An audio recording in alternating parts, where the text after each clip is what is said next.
നിങ്ങളെ വീഡിയോ ഒന്ന് കാണാം. എത്ര തവണ ഞാൻ കണ്ടു എന്ന് എനിക്ക് തന്നെ അറിയില്ല.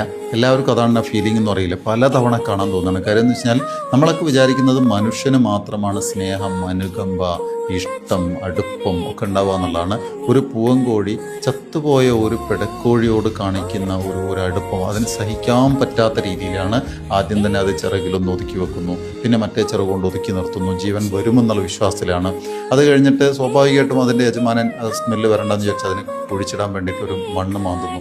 അങ്ങനെ മണ്ണ് മാന്തിയതിൽ കൊണ്ടുപോയി ഇടുന്ന സമയത്ത് പോലും പൂവൻകോഴി ഇങ്ങനെ പിടിച്ചു വെക്കുകയാണ്, അയ്യോ അതിലേക്ക് ഇടല്ലേ എന്നുള്ള രീതിയിൽ. അതിനേക്കാളൊക്കെ എന്നെ ചിന്തിപ്പിച്ചതും ശ്രദ്ധിപ്പിച്ചതും ഒരു കാര്യം എന്ന് പറയുന്നത്, അത് കഴിഞ്ഞിട്ട് മണ്ണിട്ട് മൂടിയതിന് ശേഷവും ആ പൂവൻകോഴി ശരിക്കും ആ മണ്ണിൻ്റെ മേലെ സങ്കടത്തോടുകൂടി ഇരിക്കുന്നൊരവസ്ഥ എന്ന് പറയുന്നത് മനുഷ്യനേക്കാൾ കൂടുതൽ ചിലപ്പോഴെങ്കിലും വിവേകം പക്ഷികളും മൃഗങ്ങളൊക്കെ കാണിക്കുന്നു.